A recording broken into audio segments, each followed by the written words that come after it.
In today's video, I'm going to show you how to fix the Finder not responding on your Mac. The first way of fixing the Finder not responding on your Mac is by closing the computer process and restarting it. To do this, you want to search for a program called Activity Monitor, and you want to go ahead and open that up.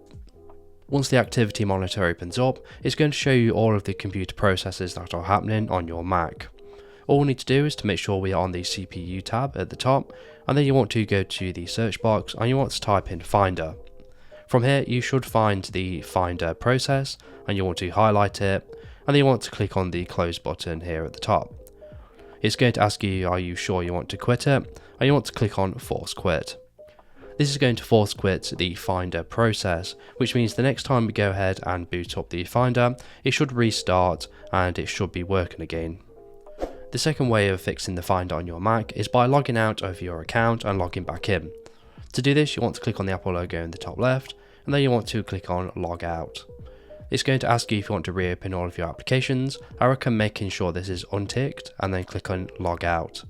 When you log out of your account, this is going to close all of your personal processes, including the Finder, and when you log back in, it will reopen them. The third way of fixing the Finder is by simply restarting your Mac, and you can do this by clicking on the Apple logo in the top left hand corner, and then you want to click on Restart and not Shut Down. Again, it's going to bring up the same dialog, and you want to make sure this is unticked, and you want to click on Restart.